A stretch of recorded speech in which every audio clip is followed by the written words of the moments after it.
Merry Christmas and happy holidays. Welcome to the stream. I just actually happened to notice when I'm doing this replay feature right here that you can sort of do a little practice trading on. Haha, that's pretty funny. Look at that. You can do some practice trading here on TradingView. They have this little feature down here at the bottom. That is really, really valuable. Thinkorswim has had that in the past. I'm just really enamored by this. This is actually pretty cool. Um, Thinkorswim has had something like this for a while, but they haven't done very much updating their platform, especially as they've been bought and sold to other brokerages. But this is actually really, really cool. I got to hand it to TradingView for this. I'm going to play around with this some more, but this is really good for testing out strategies in real time. If you want to trade, let's bring up my actual trading.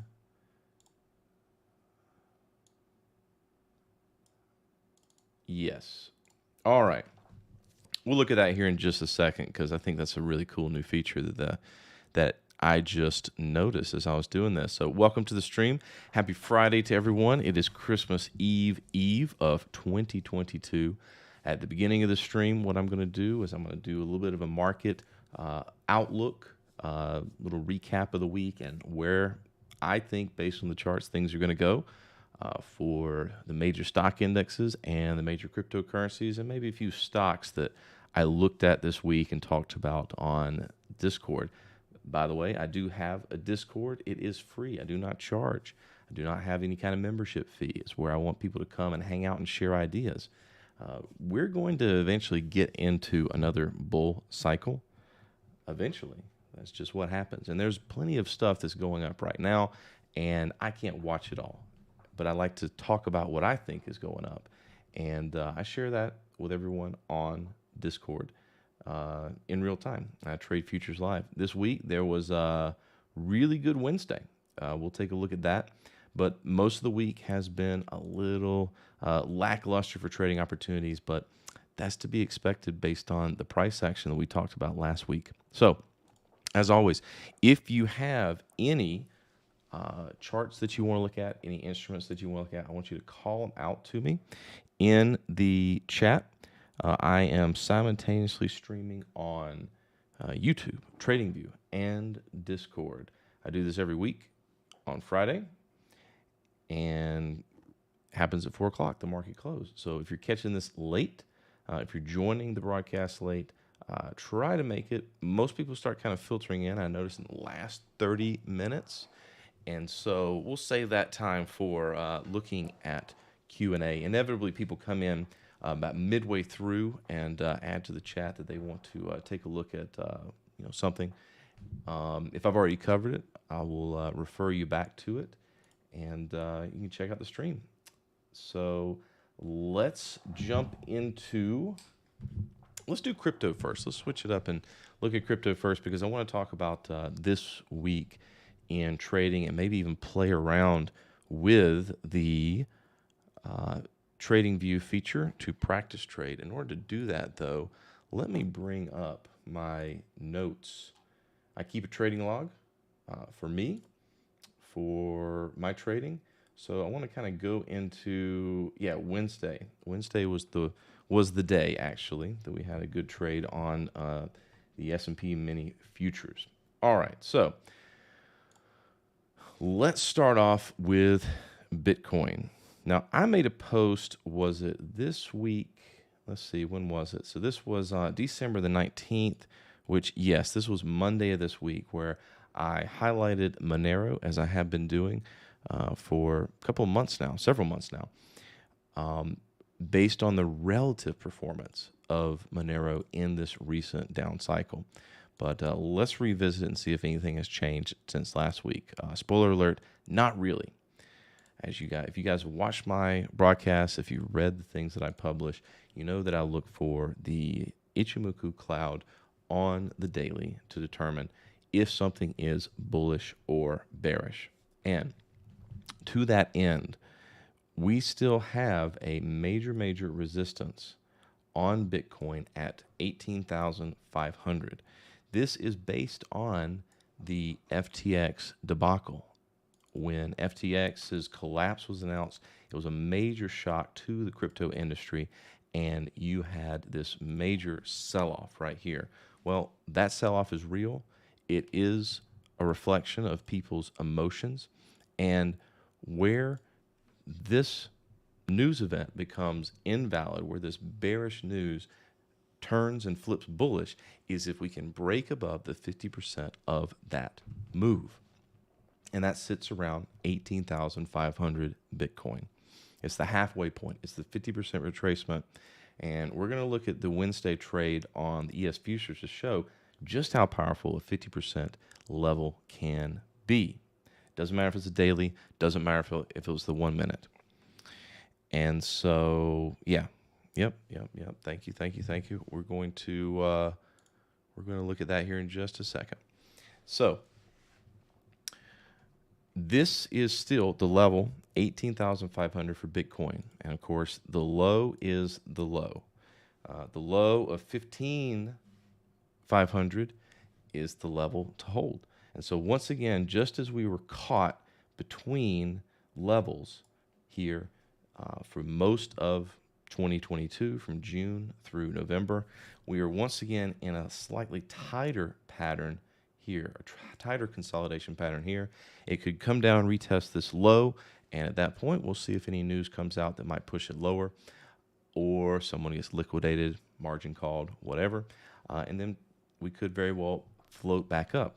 Volatility and volume has really dried up in the crypto space, and so that's what things have been doing, just consolidating. No one wants to sell their coins, and well, despite what people may be saying, they are buying, probably dollar cost average again, but not in the YOLO fashion that they were to get us all the way back to 64,000 Bitcoin.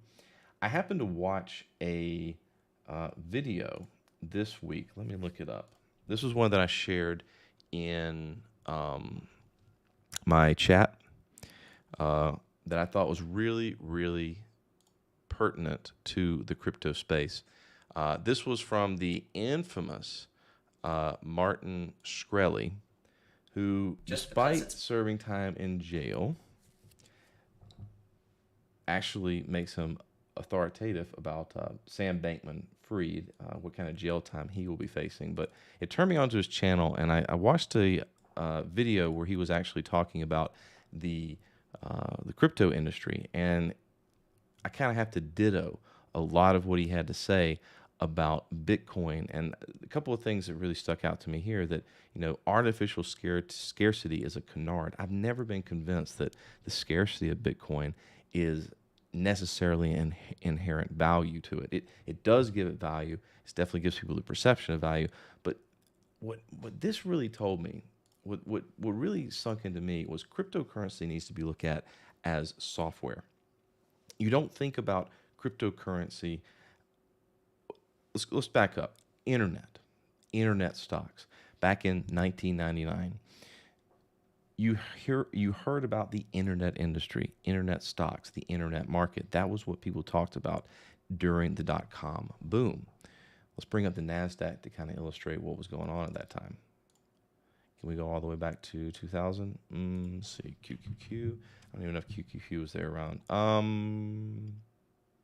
Yeah, let's just look at the NASDAQ. So, right.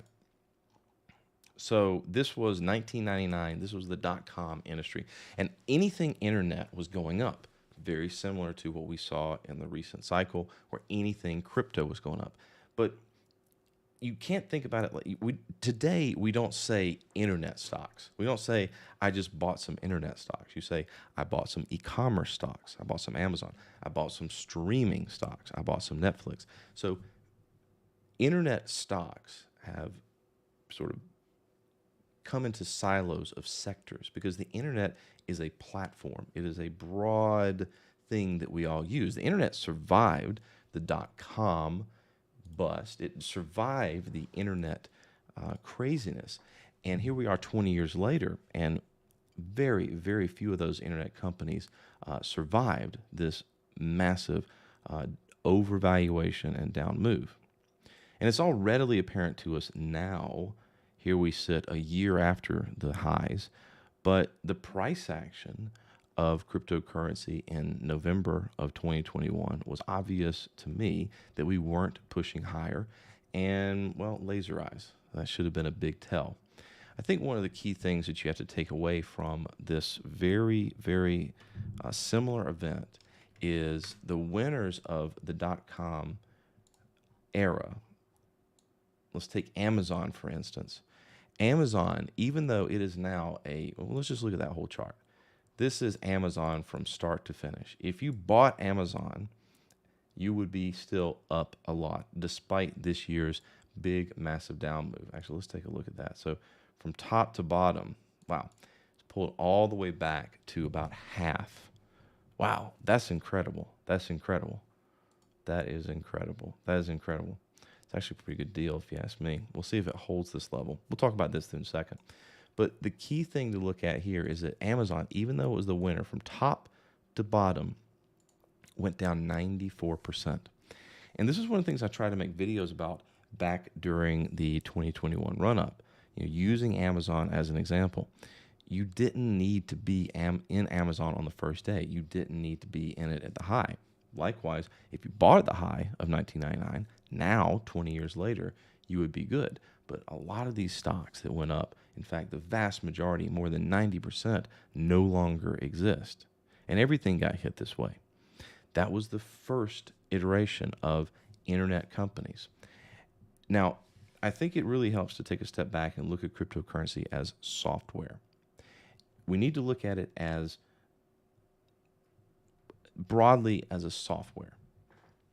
And the different use cases for software will be very multifaceted. I mean, you got smart contracts with Ethereum, you've got privacy in Monero, and Bitcoin, you have a highly politically charged and intransient developer base that is trying to build a layer of usage on top of the underlying Bitcoin, which is not going to change. And so what Bitcoin itself in its layer one is software that is never going to change. To me, it's a lot like having a Windows 98 computer that's sitting off in the back somewhere that's still running. You don't want to touch it because you don't want it to break. And so you start building software on top of that platform that's going to go and send commands to the MS-DOS terminal you've got running on that Windows 98 computer. That's, to me, what Lightning Network seems like. I'm not a technical expert, but I have worked in IT, and I had a lot of companies that I worked with that had that computer in the back that they didn't want to touch, that their whole business was running on, and they didn't know how to fix it. They didn't know who to call, but it just kept on working. And so, okay, because to completely redo the software, to completely replicate what they were doing, that was just too much for them to conceptualize. And so they kept on with this legacy system until it broke, and sometimes they were forced. But I just don't see the software component of Bitcoin evolving. And I think that we're going to see lots and lots of software that use cases of cryptocurrency that are going to come in the future that are probably we could be aware of now, but they will be all the more apparent in the future. Well, think about Yahoo.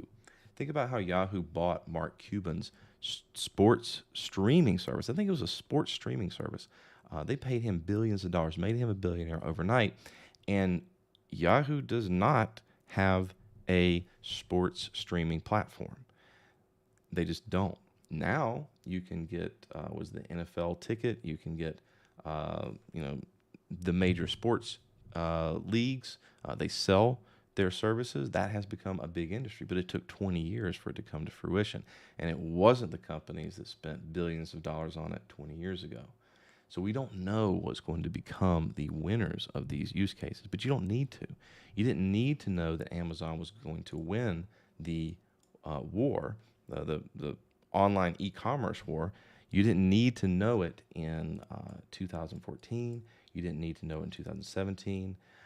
But you definitely needed to be hesitant as it was pushing up to here. But that's hindsight.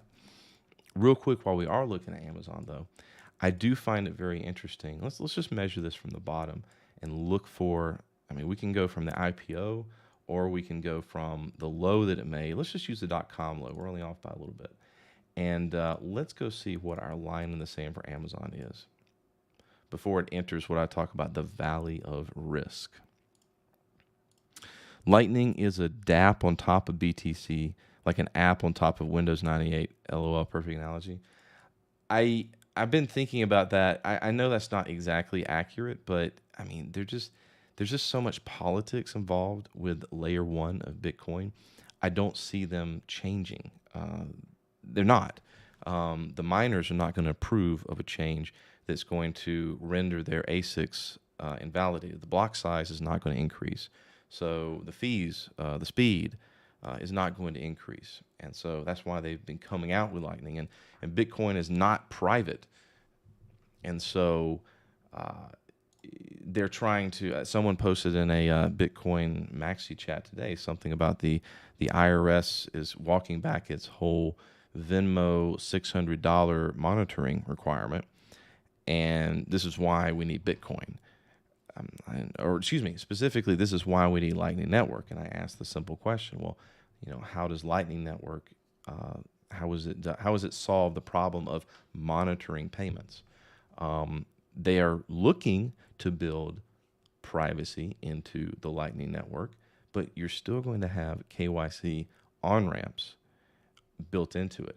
And the most popular Lightning nodes are going to be the most efficient and the ones people use. So I just don't, logically speaking, I don't see how Bitcoin is going to go the route of all this. There's even projects to put NFTs on Lightning Network. I mean, they want so bad to take Bitcoin and make it into the end all for cryptocurrency, but it's a great idea. It's the great grandfather of everything. But it's just like the internet itself. It's this great tool that we can build upon. But, even in the case of IP, TCP IP, having a certain number of addresses, those 4 addresses, 255, 255, 255, 255, the subnet mask and stuff like that, it has a great limitation, which, we're trying to shift into IPv6. It's still a change in the protocol that we're trying to kind of put in here because we realize that it can't support the world growing forever. So I'm not sure how they're going to square that circle, honestly. But I do think that some of the use cases like Ethereum for smart contracts, which I saw a statistic this week. Wish I could pull that up. Let me see if I can find this real quick. So despite the fact that there's lots of contract or chains or coins that are trying to replicate Ethereum, make it cheaper to do minting and things like that, Ethereum is still the dominant. Let me do a search right here. Ethereum is still the most popular chain for, hold on, search messages.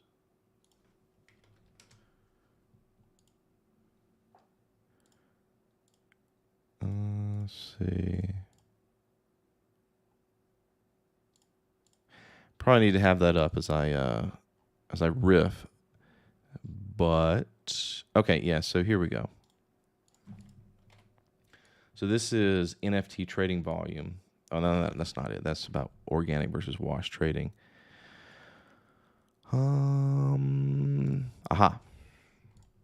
So Ethereum still continues to dominate NFT sales, even in today.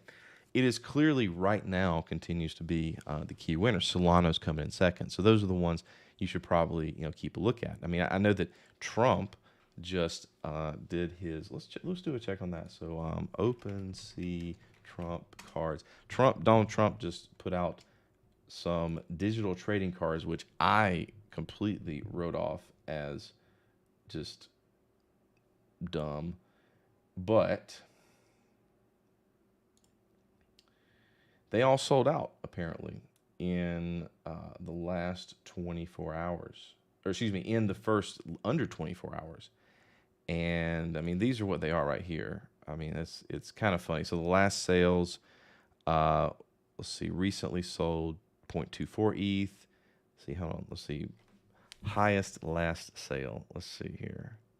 So this sold for 37 Ether. This sold for 20 Ether. So there is a market for these cards. This, interestingly enough, though, I noticed was on the Polygon chain, which if you go and look right here, Polygon is barely represented in the top NFT chain. So I found that kind of interesting. I didn't buy these. I don't know exactly how you go about doing that, but it's interesting to me that they may be on the Polygon chain, but when they're being traded on OpenSea, they are being traded in Ethereum. So maybe someone that's a little bit better at NFTs can explain to me, how that process actually works. I'm sure in the DeFi space, the Ethereum and Polygon pair are probably pretty well interrelated. So let me. Trump. He had this big announcement that he teased, and then that big announcement was NFT trading cards, and I thought that was just a sign of just peak whatever. But people bought them. They were $99 a piece, and as you see right now, like the top one that just sold was for was it 37 Ethereum? So that's $45,000. Pretty good return. Pretty good return for that person in particular. Shows that people still have a lot of Ethereum to throw around. I'm gonna look at stocks of IREX here in just a second. I started this today on Crypto Talk. So let me finish that. Let me get through that. So the reason I'm riffing is because not much has changed from last week. We still have this major level of 18,500 on Bitcoin that we need to break, and the movement is just kind of slowly drying up. I think we're just going to bounce. I think these are your levels, 18.5, 15.5. Set alerts above and below that. That'll tell you where Bitcoin's potentially going to go. Ethereum, it also has a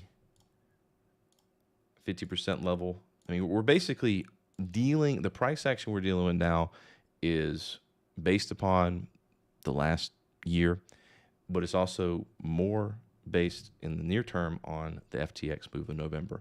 And so 1375 and then the low of 1075. That's your levels on Ethereum. Set alerts, watch those levels. Monero. What I find most interesting about this when I've looked at it, and someone commented on this, I made a post about it this week. I made a post on TradingView to share the point here that, as of writing this, the pre-FTX high, Monero was down still. Let's just see what it is. From that high that happened before FTX to here, Monero is down 11%. Bitcoin is down 21%. And Ethereum is down 27%. Out of curiosity, Litecoin, just to throw another one in there. Litecoin, I think, is actually doing the best, but I'm not sure. Well, actually, still 10%, kind of like Monero. Solana. This is really the recent price action I think you should look at to know what cryptocurrencies are doing well versus not. Which ones have withstood this bear market shock? Solana's down 69%. So out of these, one of the best performing assets, and that's this is not Lambo that you're going to get from it. It's not going up thousands of percent. But if you had your money in this, it's better. It has retained its value better. It's been a better store of wealth. It happens to be Monero. And I think if people are concerned about privacy, if people are concerned about cryptocurrency and what I think it should mean, which is, it's cryptic, it's anonymous, it's obfuscated, this is going to be a use case that people go to. It's actually being used by people to buy and sell goods and services on the internet, as opposed to Bitcoin, which you can't. Costs too much, takes too long, not anonymous. And Ethereum, you need your Ethereum to buy NFTs. So Those are the major ones that I look at.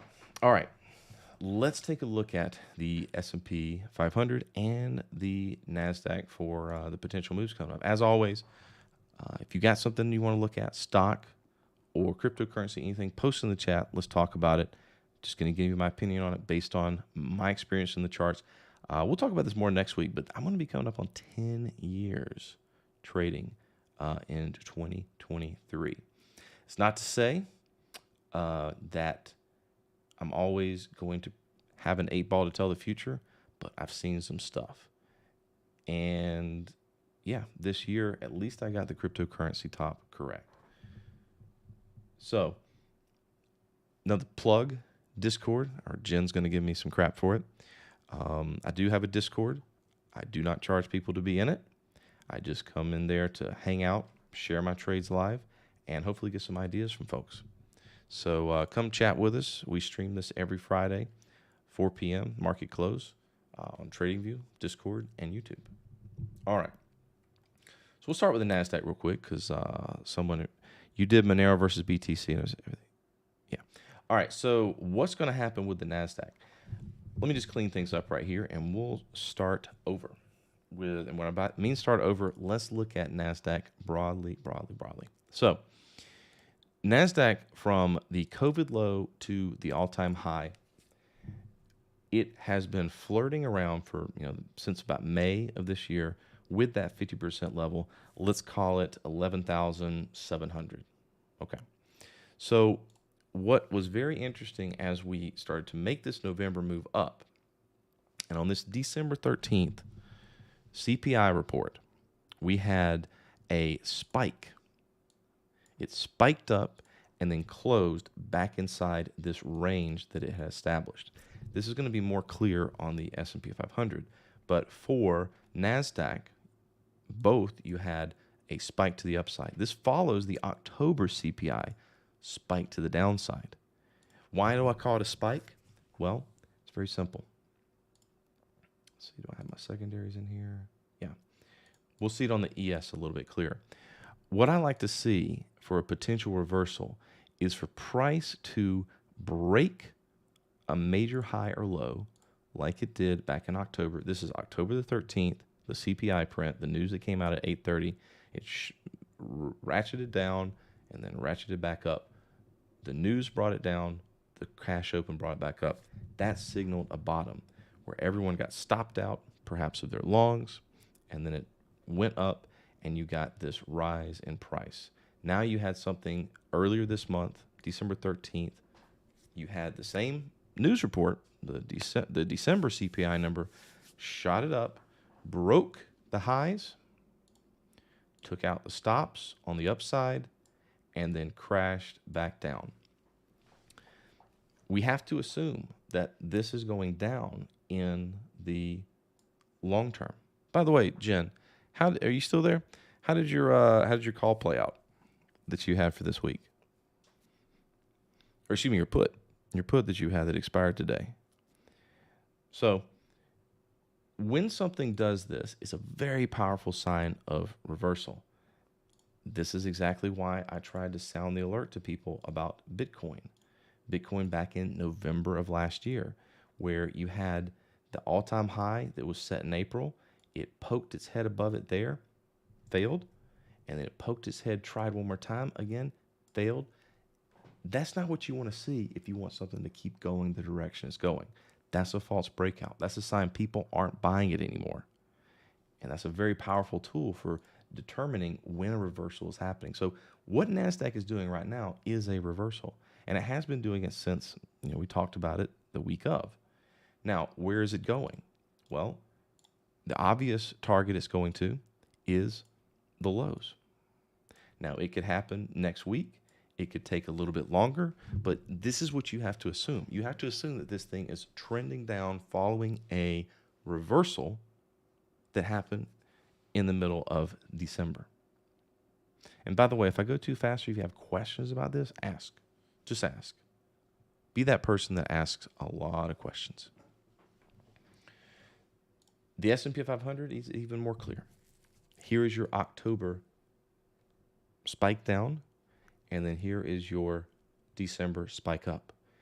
And so what is really key about the S&P 500 and why it's more clear. Let me clean this up a little bit here. This is my levels for trading this week. Let's do this. Give me just a second while I clean up my levels. Those are still pertinent I want to talk about. So from the October to December high, I look at this as a 50% retracement level. So in other words, let's just go back to this point right here. So when this high was in on the December CPI, from the low in October to the high in December, we draw our line, our 50% retracement level at 38.41. That's going to be the level that we look at for the first level that price is going to potentially get to on this reversal. And so once it hit this level, this was Monday of this week, now you start thinking, okay, this is a potential support. Let's see what happens. I'm watching for these daily bars to close, to either hold by closing above or break by closing below to determine if this support is valid. Monday, close to hold. Tuesday, gave us a little spike down, but again, close to hold. Wednesday, we have a move up. And it's very, very key that we talk about this little Wednesday level right here. I have this line here at 39.14 because it was the most obvious next level that this was going to come up to. Why? Because it was the lows from December the 7th, just that morning of December the 7th. So it's a price action low, but it was also the low before this swing high. So that was a key level right there. And I want to go try out this this trading view practice trading little tool here in just a second. We're going to go down to the 1 minute and we're going to replay the Wednesday trade of this in just a moment. So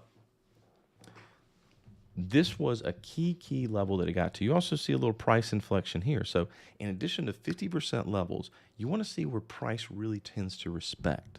And it can be pretty obvious. I mean, price comes down, respects this level. You might want to have a level here. Price comes down and respects this level. Have your level here. You can also see where it did a little bounce here. You can have that level there. And these are how you find levels. I trade based on levels. I know a lot of people like to have a lot of different indicators. I know they like to have a lot of different ways of normalizing price. I've tried a lot of them. This works the best for me. And that's why I teach it, is because, man, it works so much. It really does. It's really useful. It's really helpful in finding good trading setups and levels. I mean, this is where the whole market, the S&P 500, turns on. It turns on these levels. And it was really cool to watch coming into Thursday. I had to visit some family, so I didn't have time to trade this top out. But it even hesitates around that level, and man, Thursday, it just crashed. Now, when it comes back to that bigger, broader level, that daily level right here, here we go into Friday, it once again breached below it. Basically try to get below it, and then today we are coming up on a close of the day to hold this 50% level. So in the longer term, we still have this reversal that happened in the middle of December that is indicating to us, it is giving us the sentiment that we're probably going to come down to retest this low. But it's stalled out right now at this 50% level. And so far, we're seeing signs that it wants to hold this level. We know that this is going to be important. We know that Thursday's low is going to be important. We know that if we can break, let's call it 37.90 on the S&P 500 futures, or it's probably going to be something to 397 on SPY, or excuse me, 379. Yeah, 374. Let's call it 374 on SPY and 37.90 on ES. If we can break Thursday's low, that's going to be a case for the bears to come down either through the rest of the year or into 2023, January, to retest that low. We know where the market is going to reveal itself. But for now, we're still stuck holding right here. And if we have a very muted in last week of the year, we could just bounce right in here for the next week. So your two levels that you're looking at right now on the S&P 500 futures and SPY relative to that is, let's call it 390 and 384. Let's say that 390 and 384. That range right there is what you need to look at, just like you want to look at Bitcoin within its own range of 18.5 and 15.5. Those are your two levels to look at. Which way it goes is going to tell you where this consolidation is going to break out. And if you know anything from looking at consolidations, whenever you finally do break the consolidation, it goes. It likes to really leave that consolidation. The longer something stays in a tight range, typically the bigger that breakout is going to be. So hopefully that helps give us a little bit of sentiment as we go into the end of the year here. Again, any questions, or if you're joining late, join the Discord and ask me. I'm trading the futures every day. I don't take a trade every day, but the trade, I'll admit to you this, I was trying to pick bottoms in this move down as we got to this level into the week. So Monday we hit the level, Tuesday we hit the level, but I got stopped out because it wanted to push just a little bit lower. That's okay. Made it back on Wednesday. Let's go back to Wednesday's price action. Let's go back and take a look. I'm going to play with this new toy. Tuesday, Wednesday. Let's get in here to 8:30. All right. You're going to give me the 1 minute? You are. Okay. So let's get to the open. So we're coming up on the open right here. This is 9 a.m. on Wednesday. All right, so get up, take a look at the market, decide what we're going to do, draw our levels. We know that our big level here is the 38.41. Okay, I don't see that level there. We're going to see this going into Tuesday. All right, so we know that, broadly speaking, here's what I know. I know that on the daily chart, we're in a bearish sentiment probably over the next few weeks going to retest the low. But we have come to a major support, which has held on Monday and which has held on Tuesday. So I'm thinking to myself, I want to see if we can get a long here. I want to see if we can get a long off this support that's going to be short term.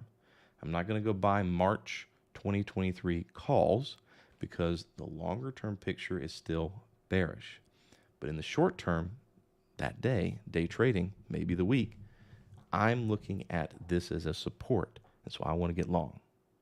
So as we come into, let's get back to where we were looking. Tuesday. Where is Wednesday open? Let's just draw a line there. Wednesday open is here.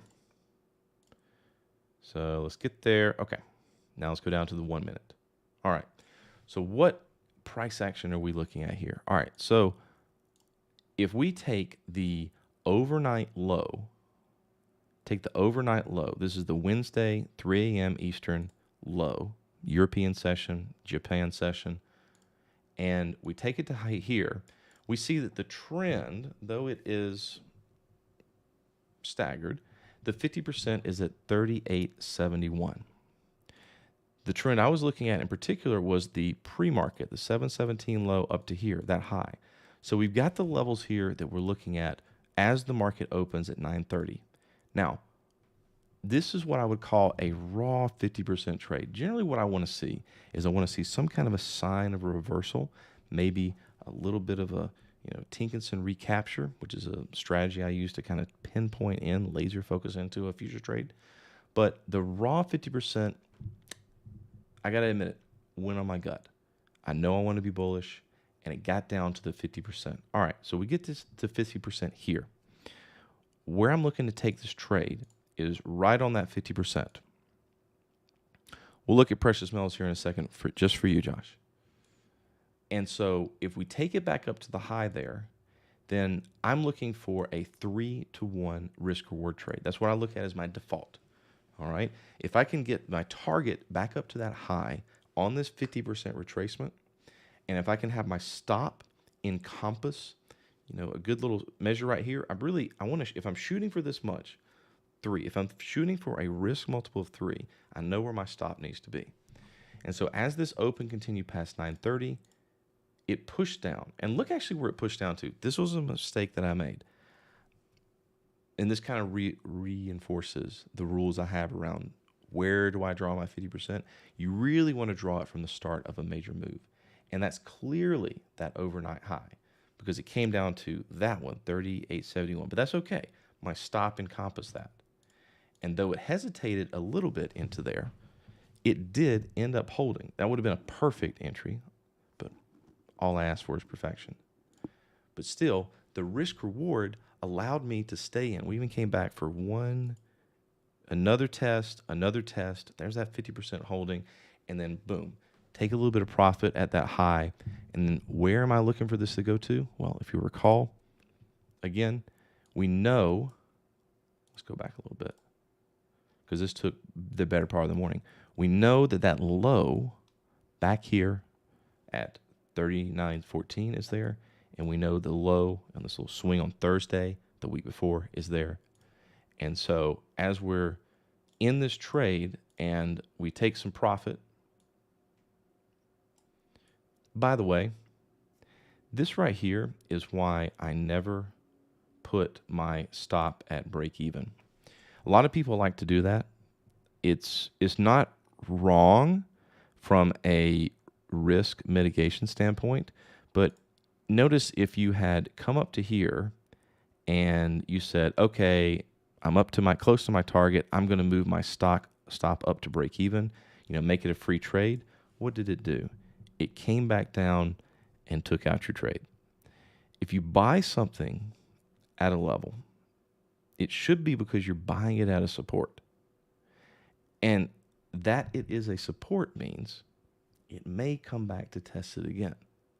So I really don't put my stop at break even ever because it could very well come back to that and still be a good trade.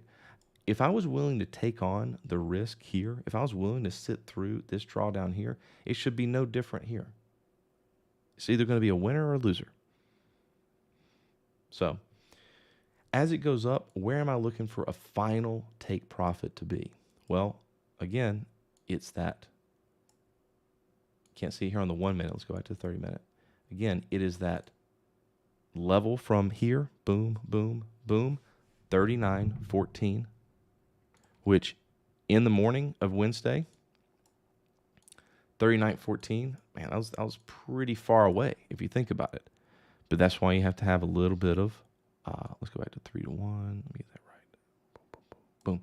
That's why you have to have a little bit of imagination. I didn't know it was going to get there as quickly as it did, but give it a little bit of patience, eat a pomegranate, kill some time, boom, up to there. And so that was where the final take profit was. Because remember, I'm thinking that this is, broadly speaking, bearish. The market right now is bearish. We had that reversal in December. So the profits I take on the long side are going to be short-lived. That doesn't mean we can't go long. So the initial contract on this was a 3-to-1, and then the remaining contract risk reward was close to almost a 12-to-1. So that's a good trade. That is a good trade right there. And it's based upon just a raw 50% of the move coming into the morning. Someone came in the Discord and was a little frustrated, I could tell. They were asking, what can you do to better prepare? I'm just not doing very well in the mornings. And I'll be one to tell you, I'm not a morning person. I'm a night person. I do my research. I do my coding. I do my best thinking between midnight and 2 a.m. But I get up for the market.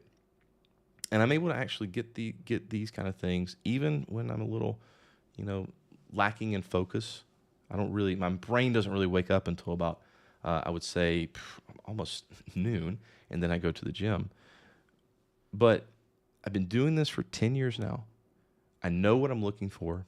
I know where my levels are. They're either there from the beginning of the week onward, or I can draw them pretty quickly based on the morning price action to know, okay, here's the level that price needs to hold. And then you just got to have the faith that, okay, you know what, this is probably going to work. I know what my sentiment is. I know that I'm looking for a long today because we got to this daily support and we held it on Monday and Tuesday. I'm going to sit down Wednesday and I'm going to think long. I'm going to know that I need to take my profit. And so I'm able to get out. Market can do some tomfoolery. I wanted to perhaps look for a short here, but it didn't really set itself up for me. It did not. That would have been a good short. But Thursday, I had some family stuff to do, so I didn't get a chance to catch the dip below. I mean, you call that double top, you call that a head and shoulders. I don't know what you want to call that, but that level, price really had, it went hunting for people's stops. But then finally it held it for Thursday. Ooh, down it goes.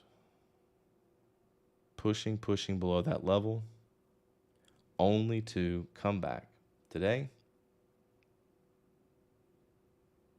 Oh, I completely forgot.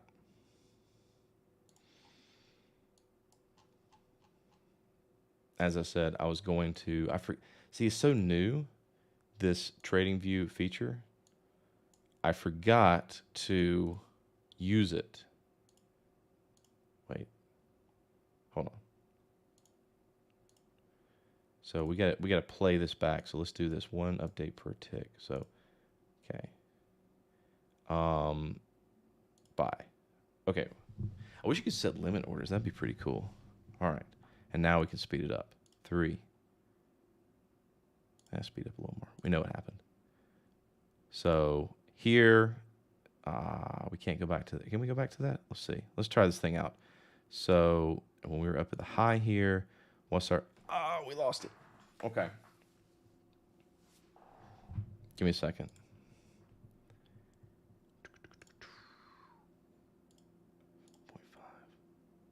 Play. Bye. Okay. And then 3x.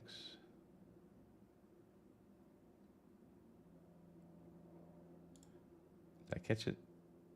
There. Oh, well, that's close enough. That's close enough. So when we got up to there again, all right, that's better. All right, there's 600 there, 1, and then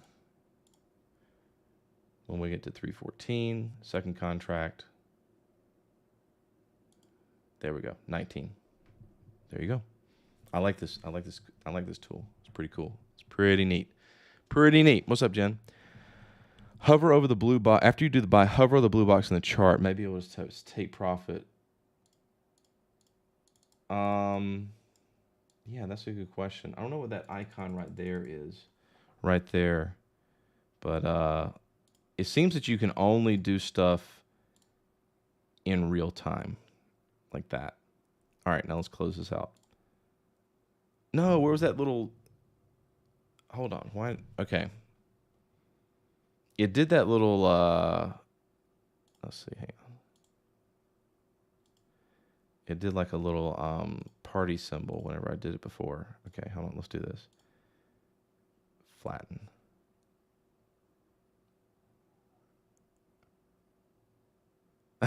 There we go. Okay. That's pretty cool. That's a really cool toy. I don't know if they've advertised this, but man, I like that. I've been looking for something like this. There used to be something called TradeStation has had this. What was it? eSignal. eSignal had a futures practice trading platform you could do something like this in. That was a standalone desktop application, but just that was years ago. That was about 5 or 6 years ago. I was using that, but now to have this, oh my god, I love TradingView. They've been so good to me. Thank you, TradingView. Get a premium plan if you don't. I run my workflow off of their alert system here, so they're very good to me. Be good to them. I'm sorry if you missed the Black Friday, but it's worth it to have it. Also for futures trading, I do pay for real-time data, and it's very, very good. It's very, very up to the minute. It's just as good as the platform that I actually put my trades on in. So they don't pay me to say this. I just like the platform that much. All right. Now we get to the Q&A, the last Q&A of the last few minutes. So if you have a question, post it in the chat. If you're catching this late, thank you for joining. I do this every Friday at 4 p.m., the market close. Come join me on Discord. Don't charge anybody for it. I just want to hang out, express ideas. And by the way, if you ever see a Norak impersonating me, asking you for money, it's not me.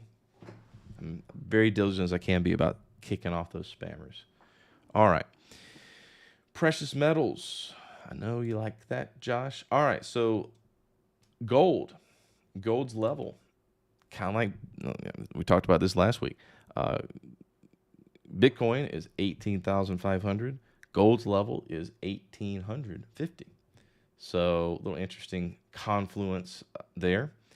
It does seem to be coming up and trying to poke its head against that. That's going to really define if this down move from March of 2022 down to November is going to hold or if it's going to break up. So watch this key level, 1,850 on gold. This is still potentially a double top. It's still a potential double top where you had a high back in 2020, a high March of this year, and a little bit of a false breakout blow off top, which held in April and broke your neckline here. So I have to admit, when we broke below here in the early fall, September, I thought that that was going to be a very bearish sign, but gold has shown resilience. And so that is the key level there still to hold. Silver. Silver is also showing a pullback. This little short-term trend that it experienced, it has actually busted above it, the 22.5 level. Broadly speaking, let's just look at this on a daily basis, which I am remiss to not point out. But silver, it got bullish on the daily Ichimoku. Really, it got bullish here in October. It came down a little bit, didn't quite break to the downside, but yeah, back in here in November, you did see a bullish trend start. It got to, this is a cool little inflection. So the trend started, it came up, poked its head above the resistance here. This is really what you want to see. A pullback to hold, which was also matching with this pivot right here, and then up it goes. So you are in a bullish trend on silver. Where is it going to go? Well, you have to assume that it's going to first come to this reaction level right here. And so somewhere in this is the nice conservative place to look for.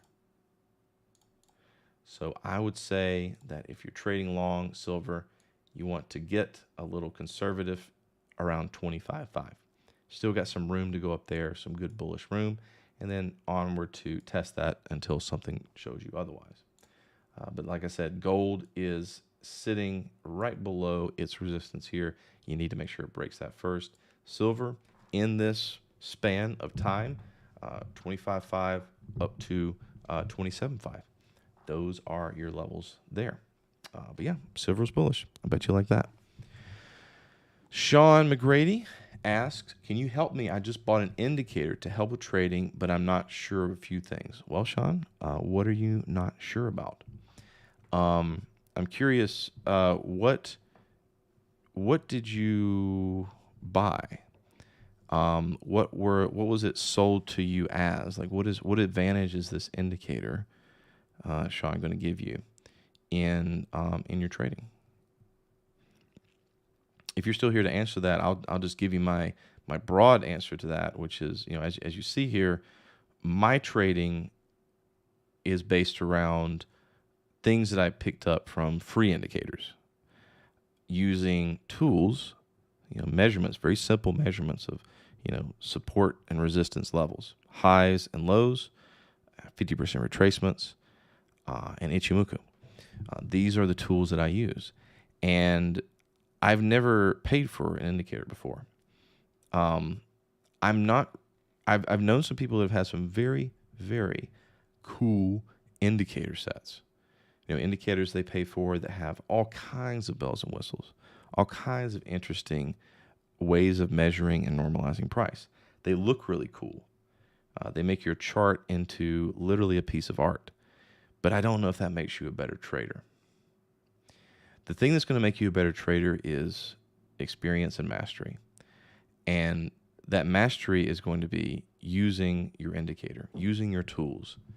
If you're trying to carve a statue, you're going to use a chisel. And the first time you start carving that statue, you're going to make a lot of mistakes, just like in trading. But if you make a mistake with a chisel, it doesn't mean that you go and get, what else would you carve a statue with?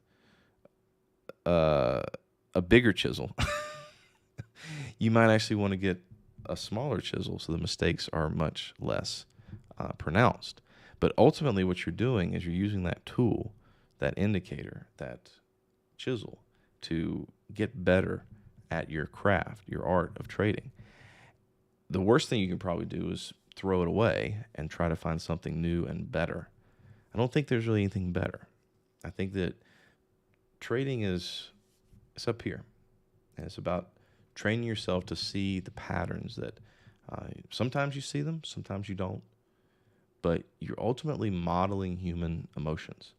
And that's not something that you're really going to be able to sell an indicator to master. It's going to come to you mastering your emotions. To keep control, keep yourself in line with risk so that you can navigate it. And so I think that's going to be the best indicator. The best indicator you can have is invest in is up here. And it comes with experience. So if you buy an indicator, you're going to need to use it every day for days, weeks, months, years even.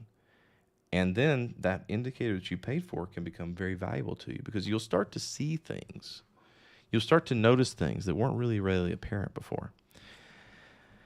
But if you get an indicator that you paid for because it gives you buy signal, sell signal, and you don't really understand the underlying reasons it told you to buy and sell, it's worthless.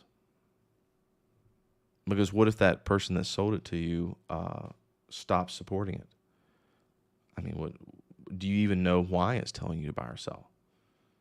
Do you know when a situation is going to come where you don't want to take that trade because the actual underlying reason it gave you that signal is not valid? Well, you can't know that unless you know it inside and out. And so, as you see, my indicators are very simple. I just got a big flurry of spikes here at the close, 5 o'clock. It's 4x, so it looks like the New Zealand currency did a little spike here. Forex market just closed, but something happened. Somebody fat-fingered an order right there at the close on New Zealand. But that's actually kind of interesting. That's an interesting little last 1 minute candle there. Had to look at that going into things. Let's look at the New Zealand dollar real quick. Hope that helps you, Sean. All right. I'm going to sign off here. Thank you all for joining me, spending your Friday. Hope you all have a great holiday and stay warm. See you guys next week.